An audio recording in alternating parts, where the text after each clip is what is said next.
بسم اللہ الرحمن الرحیم۔ نئے آنے والے دوستوں سے گزارش ہے کہ ہمارے یوٹیوب چینل قصے اللہ والوں کے چینل کو سبسکرائب کر لیجئے، جس سے آپ کو نئے نئے قصے سننے کو ملتے رہیں۔ تو شروع کرتے ہیں معرکہ کربلا کا 23واں حصہ۔ آپ سبھی ملاحظہ فرمائیے۔ مدینے سے بزرگوں کے مکہ چلے جانے کی بات یزید کو معلوم ہوئی تو اس نے ولید بن عتبہ کو گورنری سے ہٹا دیا اور اس کے بجائے عمرو بن سعید اشدق کو گورنر بنا کر بھیجا۔ عمرو بن سعید اشدق رمضان سن 60 ہجری میں مدینے آیا اور اس نے ولید بن عتبہ سے گورنری کا چارج لیا۔ یہ تبدیلی تو مدینہ میں ہوئی، اب مکہ کا حال سنو۔ جب عبداللہ بن زبیر نے مکہ کے گورنر حارث بن حر کو قید کر کے حکومت کی باگڈور اپنے ہاتھ میں لے لی تو مکہ کے ایک رئیس حارث بن خالد نے، جو یزید کا ہمدرد تھا، یزید کو وہاں کے حالات کی اطلاع دی۔ یزید نے فوراً عمرو بن سعید اشدق کو، جو مدینے کا گورنر تھا، تمام حجاز کا گورنر جنرل بنا دیا اور اسے حکم دے دیا کہ وہ مکہ پر فوج کشی کر کے عبداللہ بن زبیر کو گرفتار کرے اور زنجیروں میں جکڑ کر میرے پاس بھیج دے۔ اس فرمان کے آنے پر عمرو بن سعید اشدق نے فوجی تیاری شروع کر دی اور اپنی فوج کا سپہ سالار مروان کو مقرر کیا اور عبداللہ بن زبیر کے بھائی عمرو بن زبیر کو ذمہ دار بنا کر مروان کی ماتحتی میں بھیجنا طے کیا۔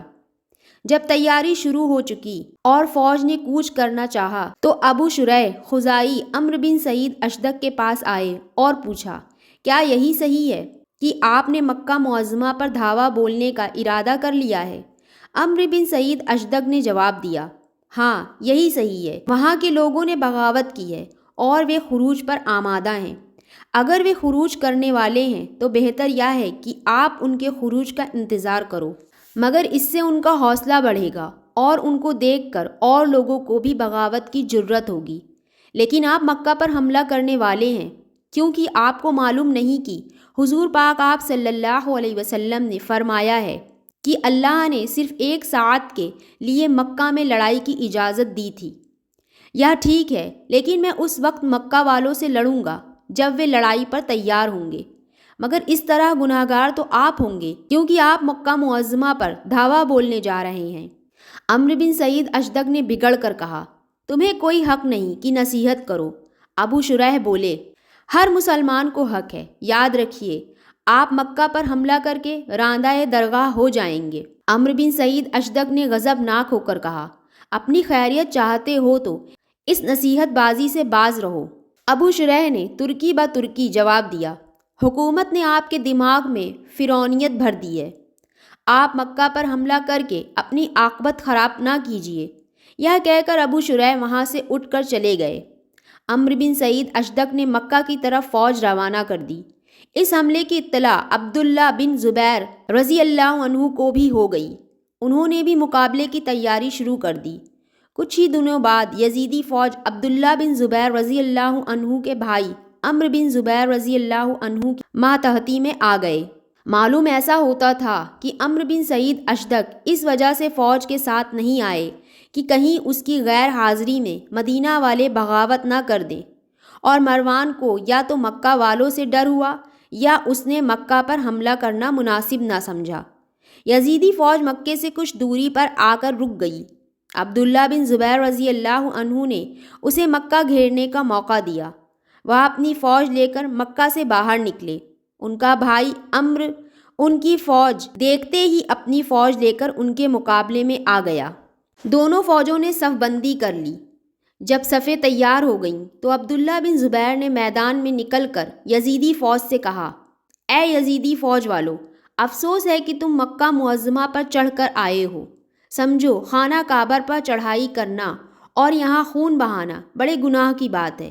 اگر تمہارے دل میں ذرہ بھر بھی ایمان ہے تو تم واپس جاؤ اور میری اور سے یزید کو پیغام دو کہ آج تک خلافت میراث نہیں ہوئی، اب بھی وہ یہ بدعت نہ کریں۔ اسلامی دنیا کے چنے ہوئے لوگ جسے خلیفہ چن لے وہ بھی اس کے ہاتھ پر بیعت کر لے۔ عمرو بن زبیر نے ان کے قریب آ کر کہا، یزید کی ولی عہدی کی بیعت امیر معاویہ کے زمانے میں کی جا چکی ہے، اب وہ خلیفہ ہو گئے ہیں تو اعتراض کیوں ہے؟ میں یزید کا پیغام لایا ہوں جو یہ ہے کہ اسلامی دنیا کے ٹکڑے ٹکڑے نہ کرو، فتنہ و فساد سے مسلمانوں کا نقصان ہے۔ جب سب بیعت کر چکے ہیں تو تم بھی بیعت کر لو۔ عبداللہ بن زبیر نے کہا، یزید کی ولی عہدی پر بھی تمام لوگوں نے بیعت نہیں کی تھی، اب اس کی خلافت پر بھی سب نے بیعت نہیں کی ہے۔ فتنہ و فساد کی شروعات اس نے کی ہے۔ اگر تم یہاں سے چلے جاؤ تو میں وعدہ کرتا ہوں کہ جب تک دنیا بھر کے مسلمان خلافت کے مسئلے کو حل نہ کریں، میں مکہ اور اس کے آس پاس سے آگے نہیں بڑھوں گا۔ آپ کے لیے یہ مناسب ہے کہ آپ یزید کے بیعت کر لیں۔ عمرو نے کہا، یہ زندگی بھر ناممکن ہے۔ عبداللہ بن زبیر نے جواب دیا، تب میں حملے کا حکم دیتا ہوں۔ عمرو نے پیچھے ہٹ کر اپنی فوج کو حملہ کرنے کا حکم دیا۔ یزیدی قوم آگے بڑھی۔ مکہ کی فوج نے بھی پیش قدمی کی۔ جب دونوں فوجیں ملیں تو تلواریں میانوں سے نکل آئیں۔ بہادروں نے اپنی بہادری دکھائی۔ بڑی خونی لڑائی شروع ہو گئی۔ اگرچہ یزیدی فوج تعداد میں بڑی تھی، لیکن مکے والے اس بہادری سے لڑے کہ بہت سے دشمن مارے بھی گئے اور کچھ ہی گھنٹوں کی لڑائی میں یزیدی پسپا ہو گئے۔ مکہ والوں نے بڑھ کر ان کی فوج کے سپہ سالار عمرو بن زبیر کو گرفتار کر لیا۔ عمرو کے گرفتار ہوتے ہی اس کی فوج بڑی بدحواسی کے ساتھ بھاگ کھڑی ہوئی۔ مکے والے جیت گئے۔ جب عبداللہ بن زبیر جیت کر مکہ میں پہنچے تو تمام لوگوں نے انہیں مبارکباد دی۔